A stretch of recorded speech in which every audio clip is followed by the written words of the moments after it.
Kamusta mga bata? Ang pag-aaralan natin ngayon ay tungkol sa letrang E na may tunog E. Letrang E. Ang tunog ng letrang E ay E, E, E. Ulitin nga natin. E, E, E. Magaling! Ngayon naman, ipapakita ko sa inyo ang mga larawan na nagsisimula sa letrang E o may tunog E. E, eroplano. E, hélice. E, X. E, estátua. E, espada. E, ensaimada. E, encantada. E, embutido. E, embudo. E, estudiante.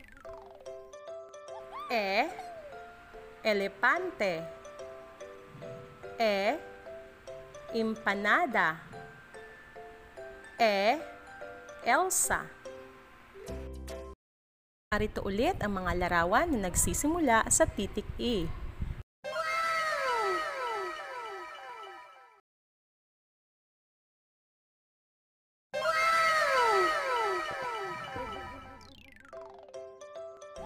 Sagutan natin.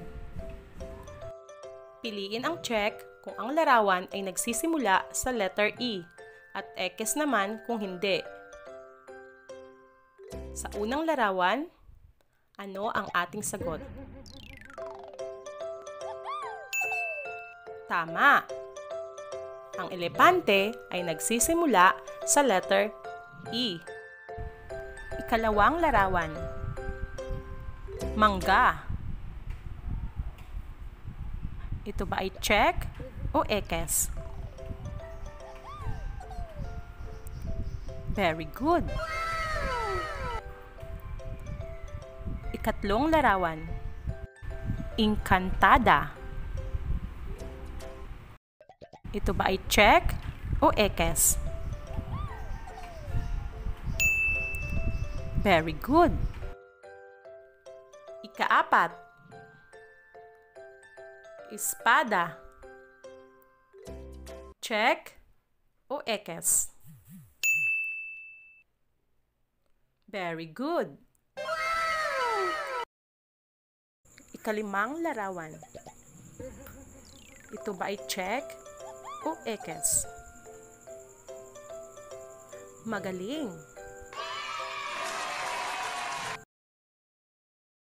Ngayon naman, bibilugan natin ang mga salita na nagsisimula sa letrang E.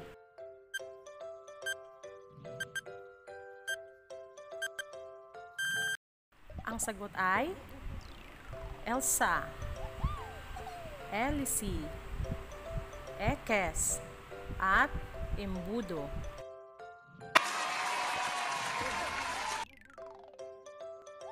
Ngayon, ituturo ko sa inyo ang tamang pagsulat ng malaking titik E at maliit na titik E. Sa malaking titik E, iguhit ang linyang patayo, linyang pahiga, linyang pahiga, at linyang pahiga.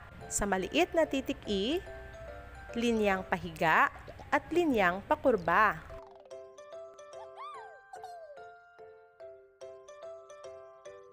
Ulitin nga natin.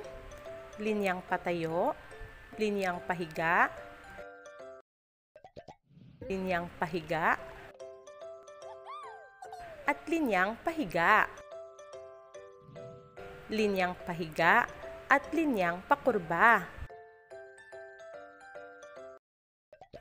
Very good, kids!